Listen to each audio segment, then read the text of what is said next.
में आप सबका स्वागत है।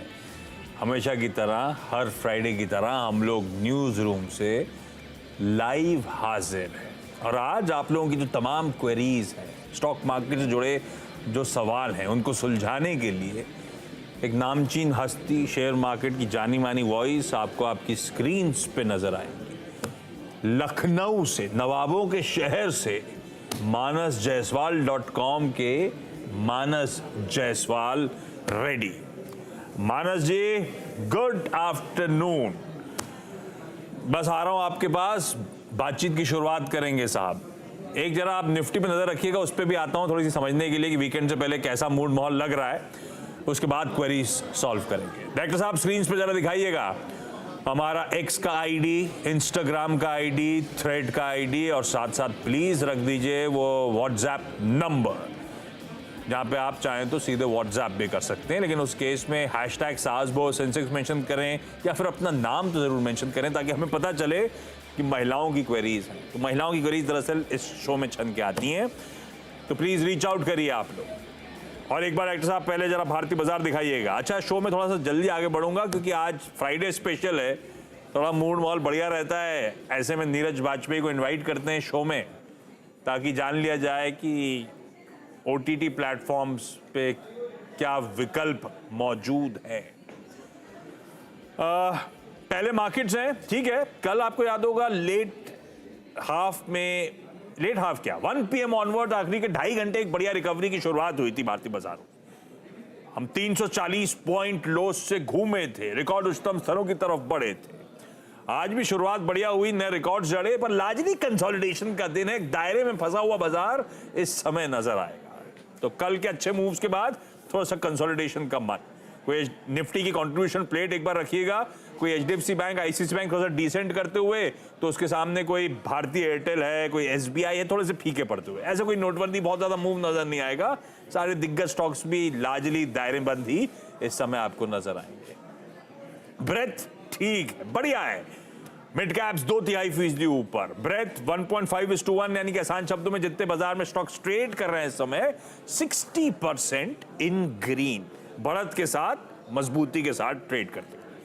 लेकिन मानस, गुड आफ्टरनून। ये मार्केट्स की रीडिंग क्या, निफ्टी की चाल देखते हुए क्या करना चाहिए? ऊपर, अच्छा नीचे तो एक तरफ वो 22,000 के तगड़े पुट एडिशन दिखा रहा है, राइटर्स का जोन की एक इंपॉर्टेंट सपोर्ट हो सकता है। और फिर हमारे पास वो कल का रेफरेंस पॉइंट तो है ही है जो 20 डेमा के आसपास से घूमे। पर आप अप्रोच क्या रख रहे हो? कितना धमधमी बाजार दिखा रहा है? वीकेंड से पहले कोई ट्रेड लेने का मन है या अभी जो है छोड़ छाड़ के अब मंडे को लौटेंगे तब नए समीकरण समझेंगे? आप कैसे अप्रोच कर रहे हो? Good afternoon Ashish ji. तो देखिए, कल निफ्टी ने जब करेक्शन दिखाया तो एग्जैक्टली 20 डे मूविंग एवरेज पे सपोर्ट लेकर रिकवरी दिखाई है। आज मेरे हिसाब से तो ये एक प्राइस ब्रेकआउट है क्योंकि निफ्टी अब 22,250 के ऊपर ट्रेड करने लगा है। जो नया टारगेट होगा वो 22,450 के आसपास होगा, तो यहाँ से भी करीब करीब 200 पॉइंट की तेजी यहाँ से देखने को मिल सकती है। हालांकि अगर हम जिस ब्रेकआउट की मैं बात कर रहा हूँ, उस ब्रेकआउट के हिसाब से अगर टारगेट सेट करने हो तो वो 22,600 के आते हैं। तो बिल्कुल तेजी करने के ही मौके दिखते हैं और मेरा भी यही समझना है कि 22,100 पे अब एक स्ट्रॉन्ग सपोर्ट हो गया है। तो अगर एक ट्रेड लेना होगा तो बिल्कुल आप एक ट्रेड लेके जा सकते हैं जहां आपके स्टॉप लॉसेस 22,100 के रहेंगे और पहला टारगेट 22,450 का ही होगा निफ्टी पे। अरे वाह, तो हमने नया दायरा खोल दिया है। 22,250 के ऊपर की ट्रैजेक्टरी में ट्रेवर्स करते हुए भारतीय बाजार शायद यहां से भी 200 पॉइंट का बढ़िया अपटिक है। इस समय जो लक्ष्य समझ में आ रहे हैं, गौरांग सर की भाषा में जो साध के चलना चाहिए वो 22,450 के आसपास के। तो ये है मानस का मन, निफ्टी को लेकर अप्रोच स्क्रीन पे रख दी गई है। आज हमको पुणे, पुदुचेरी और संभाजी नगर जाना है। सब जुड़ते हुए आपको आपकी स्क्रीन्स पे नजर आएंगे। सबसे पहले पुणे से शुरुआत, फैजा खान जी स्क्रीन्स पे। फैजा मैम नमस्ते, गुड आफ्टरनून। क्या करते हो पुणे में फैजा मैम आप, और कितने टाइम से स्टॉक मार्केट से जुड़े हो? आफ्टर कोविड ज्वाइन किया था, आपसे पहले भी बात हुई है मेरी, एक बार शो पे हम आ चुके हैं। अरे वाह, फैजा मैम कितना टाइम समय हो गया उस बात को? हो गए 3 months नियर अबाउट। तब से अब तक बाजार कैसा, पोर्टफोलियो कैसा कर रहा है? सब ठीक है? गुड, अच्छा चल रहा है। लास्ट टाइम का जो मेरा मैप माई इंडिया का उन्होंने जो सब बताया था स्टॉप लॉस, मैंने उसके पहले ही एग्जिट कर दिया था, तो that was a good profit.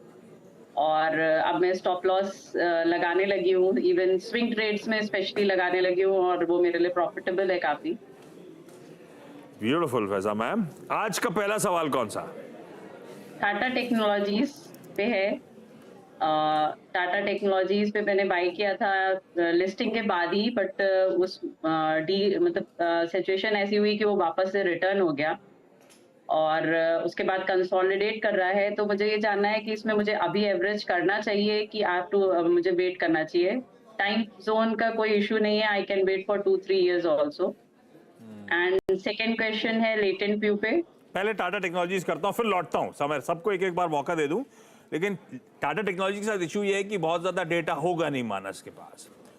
मानस फिर भी जो लिमिटेड डेटा है उसको देखते हुए क्या लग रहा है? ये बात सही है, जिन्होंने आईपीओ में लिस्टिंग के बाद से खरीदा थोड़ा सा फर्स्ट पड़ गया, उसके बाद ये स्टॉक खैर लिस्टिंग एक्सपेक्टेशन से बहुत बेहतर हो गई थी मानस, शायद ये भी रीजन था स्टॉक के ठंडे पड़ने का। पर जिनकी 1328 की खरीद है, क्या ये जोन्स आ गए हैं कि एवरेज करा जाए? लग रहा है क्या स्टॉक यहाँ से घूमेगा या फिर लेवल से नीचे नहीं जाएगा, कंसोलिडेट करेगा? क्या लग रहा है आपको, व्यू क्या बन रहा है टाटा टेक्नोलॉजीज पे? बिल्कुल, देखिए 1350 से स्टॉक लगातार लोअर टॉप लोअर बॉटम बना रहा था, लेकिन अब कहीं ना कहीं स्टॉक ने कंफर्मेशन दिया है रिवर्सल का। हायर टॉप्स हायर बॉटम्स का कंफर्मेशन स्टॉक ने दिया है। उसको देख के लगता है एक छोटा सा आपको, क्योंकि अभी बड़े टारगेट देना मुश्किल है, लेकिन एक छोटा सा आपको देखने को मिल सकता है, जिसमें शायद 1250 और उसके ऊपर 1290 तक के टारगेट्स आपको देखने को मिल सकते हैं। तो अगर एवरेज करने की बात हो तो एवरेज किया जा सकता है, लेकिन उस एवरेज करने में भी आपको स्टॉप लॉस जरूर लगाना पड़ेगा।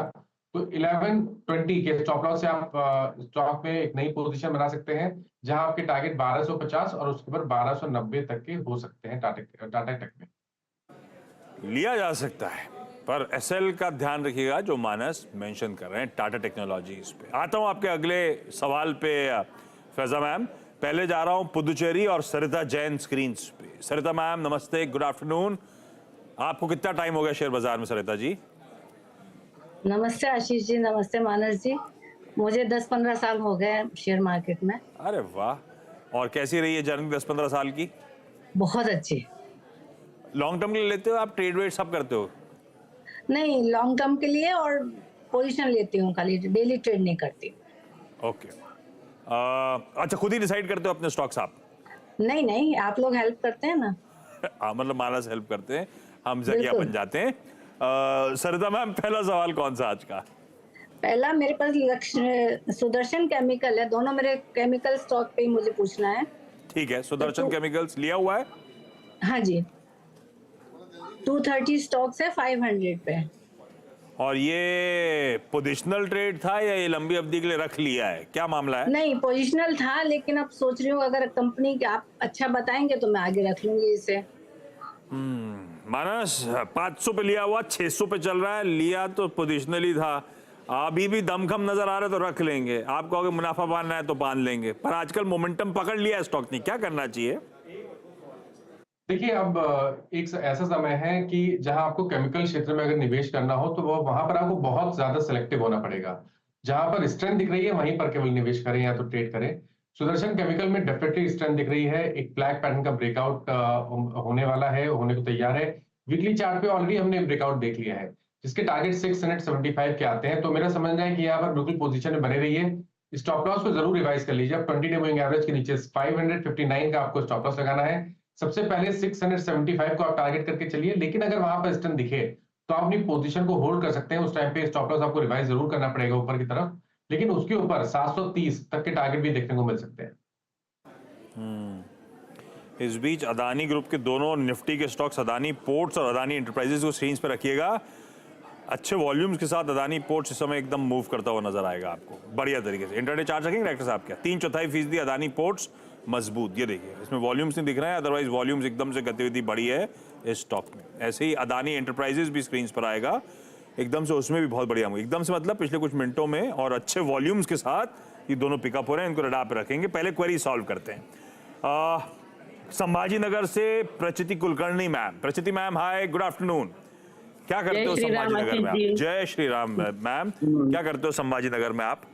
जी, मैं संभाजी नगर में होम फ्लेवर्स नाम की कंपनी चलाती हूँ। स्पाइसेस बनाती हूँ मैं। और क्या बनाते हो होम फ्लेवर्स में? क्या बनाते हो? सॉरी समझा नहीं मैं। स्पाइसेस मसाले बनाती हूँ, मसाले। अरे वाह, जी, स्पाइसेस। हर तरह के मसाले बना के ऑनलाइन बेचती हूँ। मसाले मतलब आप कहीं से प्रोडक्ट होम। सोर्स करते हो, उसे ग्राइंड वाइंड करके बढ़िया तरीके से सोर्सिंग करके ग्राइंड जी करके बेचते हो? जी हाँ, पीछे बोर्ड भी लगा हुआ है कंपनी का, है ना? जी जी। अरे वाह। तो प्रसिद्धि मैम, स्टॉक फिर वहां से जो कमाई हो रही है स्टॉक मार्केट में लगा रहे हो, इन्वेस्ट कर रहे हो आप, ऐसा है क्या? जी, ऐसा कुछ नहीं, अभी फिलहाल स्टार्टअप है, उतना ज्यादा कमाई नहीं हो रही है। सोच रही हूँ शेयर मार्केट से कमाई करके बिजनेस में लगाऊं। एक और आइडिया है। आपकी कंपनी का नाम क्या है? Home flavour. होम फ्लेवर में कहीं एआई का तड़का लगा दो आप। होम फ्लेवर एआई, तो ये कंपनी खुद ही स्टॉक मार्केट में आके छप्पर फाड़ सकती है। खैर प्रचिति जी, मैम, जरूर, पहला सवाल जरूर। कौन सा आज का? जी, मैंने प्रावेग लिया था अच्छा। 50 शेयर 1199 के भाव पे। और तो जब से लिया है, मतलब वो 5% का सर्क्यूट लगा रहा था, तो सोचा चलो ले लेंगे, थोड़ा सा ट्रेडिंग कर लेंगे, लेकिन वो लिया और वो नीचे नीचे ही जा रहा है, मतलब क्या करें उसमें अभी। कहाँ से प्रवेग दिमाग में आया था? मतलब किसी ने बोला था या आप खुद ही ऑब्जर्व कर नहीं रहे थे, नहीं, फटा ही जा ऐसा रहा ही है, फटा जा देख रहा के है? लिया था।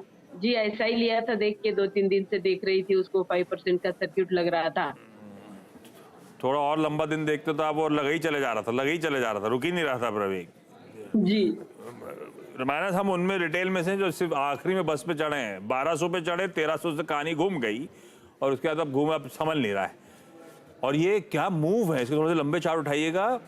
प्रवेग ने गजब कर दिया था, अब फंस गया लेकिन मामला हमारा। कुछ होप्स हैं या जहां निकले जब निकले निकाल दूं? आप क्या करते अगर आपके पास प्रवेग होता और आप 1200 पे फंस गए होते तो मैं अपनी पोजीशन को होल्ड करता। उसका रीजन ये है, देखिए उस टाइम पे स्टॉप लॉस नहीं रखा गया तो वो गलत है। लेकिन अगर आप अभी चार्ट्स पे देखें तो स्टॉक करेक्ट होने के बाद 50 डे मूविंग एवरेज पे लगातार सपोर्ट ले रहा है। पिछले 10 दिन से 50 डे मूविंग एवरेज पे सपोर्ट ले रहा है। 20 डे मूविंग एवरेज पे के ऊपर निकलने की कोशिश है। और अगर स्टॉक एक बार 960 के ऊपर, 960 रुपए के ऊपर निकलेगा, तब आप समझ लीजिएगा कि बॉटम फॉर्म हो गया है। और फिर वहां से जो रैली शुरू होगी उसमें आपको 1200 1220 तक के भाव वापस देखने को मिल जाएंगे। इसलिए मेरी राय में यहाँ पर फिलहाल के लिए तो होल्ड करना ही बेहतर रहेगा। बट अब स्टॉप लॉस आपको जरूर लगाना है। 870 रुपए के नीचे स्टॉप लॉस जरूर लगाइए स्टॉक में। रखिए भाई, अभी तो होल्ड कर लीजिए। आप थमने की तैयारी कर रहा है, करने लगा है, थम तो रही है, पिटाई रुक गई है।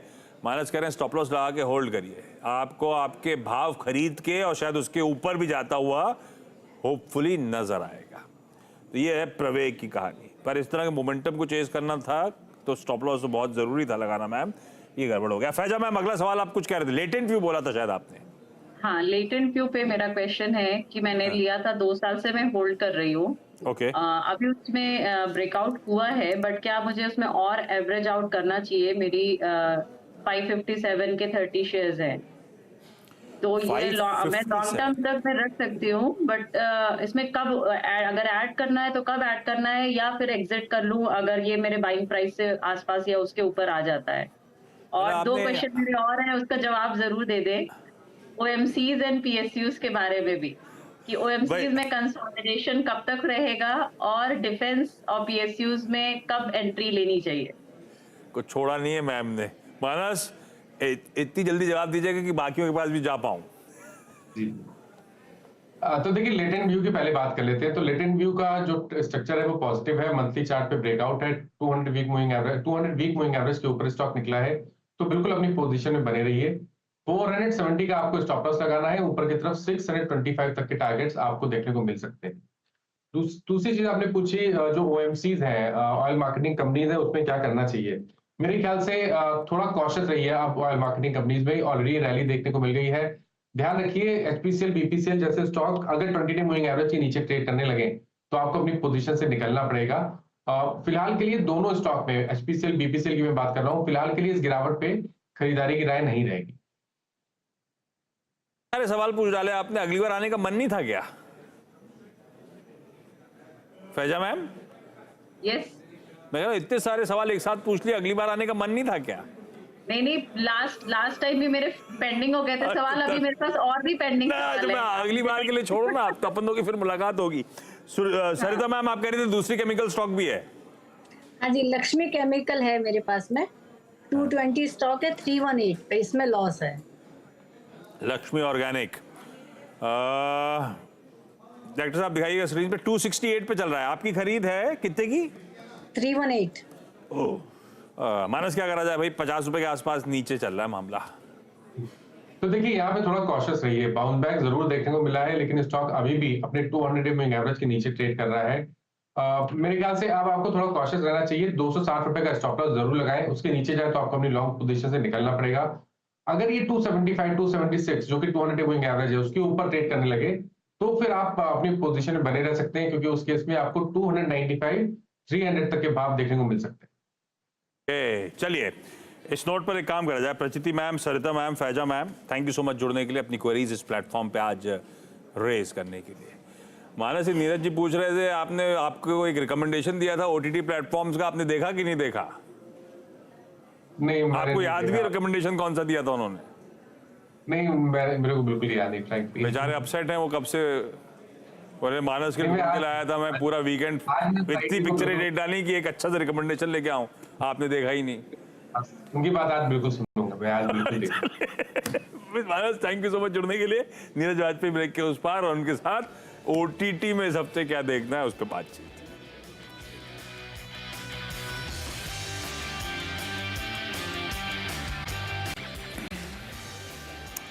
चलिए भाई, ब्रेक के बाद आप सबका स्वागत है। बगल में बैठे दिख रहे हैं आपको, नीरज वाजपेयी रेडी हैं हम लोग की वीकेंड के लिए मदद करने के लिए। हमें करना क्या है? अब पढ़ाई तो करेंगे। मानस जैसे लोग कम से कम नहीं तो 300 चार्ट स्कैन कर रहे होंगे कम से कम, है ना। बाकी मयूरेश जैसे लोग आई एम श्योर कई सारी कंपनियों को फंडामेंटली टटोलेंगे। बाकी लोग भी, हम लोग सब होमवर्क कर रहे हैं कुछ ना कुछ। पर इसके अलावा थोड़ा सा ये वो रिक्रिएशन का समय होता है, थोड़ा सा अपने लिए भी समय होना चाहिए। यस। क्या लेकर आए? पिछले हफ्ते जो बताए थे आप, देखा? किलर सूप पूरी देखी मैंने। कैसी लगी? 8 के 8 एपिसोड निपटाए। कैसी लगी? मुझे समझ में नहीं आया। मतलब मैंने कहा ना समझ में नहीं आएगी। नहीं मतलब समझ में आई, ऐसा नहीं अच्छी लगी मुझे। 8 के 8 ग्रिप करे रखी, ये कह सकता हूँ मैं। तो उसने अपना काम कर दिया, ग्रिपिंग, और है इंटरेस्टिंग सी। पर उसकी फंस गया था मैं उस 8 में। कि स्टोरी कोई खास नहीं है, बट उसमें एक्टिंग बहुत अच्छी है। क्या इवेंट कब होगा पता और नहीं। खिचड़ा बनता है, एक्चुअली खिचड़ा बनता ही चला जाता है वो सूप बनी जाता बाद में। वो इसलिए वो देखना चाहिए। अच्छा, इस हफ्ते क्या है भाई रडार पे? देखो, इस हफ्ते जो नई चीजें आ रही है उसमें कोई बहुत अवेटेड नहीं है, लेकिन हमने पिछले हफ्ते ही मतलब लास्ट वीकेंड में हमने 2 मूवी देखी, बहुत अच्छी मूवी है। 2 मूवी? हाँ, तो अगर आप वॉर से रिलेटेड मूवी देखना पसंद करते हैं, अफगानिस्तान के बैकड्रॉप की मूवी पसंद करते हैं, तो 2 मूवी मैंने देखी। एक का नाम है वॉर हॉर्स 1 और दूसरी का नाम है द कॉवनेंट। द कॉग्नेंट, कॉवनेंट COVE। तो उसमें क्या है इन दोनों मूवीज़ में कि जो अमेरिकन ट्रूप्स थे वहाँ पे वो फंस जाते हैं या उनका कोई मददगार फंस जाता है, उसको वो निकालते हैं वहाँ से। रेस्क्यू ऑपरेशन है बेसिकली। उस रेस्क्यू ऑपरेशन में कितना स्ट्रगल है और वो अपने प्रॉमिस को कैसे पूरा करते हैं, ये स्टोरी पे दोनों फिल्में हैं। दोनों स्टोरी की जिस्ट एक ही है। एक में सिर्फ छोटी सी बच्ची होती है जिसको वो बचाता है, वॉर हॉर्स 1 में। वॉर हॉर्स 1 में, क्योंकि उसकी फैमिली को मार दिया जाता है, तो केवल बच्ची बचती है, तो उसको वो निकाल के लाता है। और जो द कॉवनेंट है उसमें एक फैमिली होती है जो पूरी मदद करती है, वो अफगानी फैमिली है।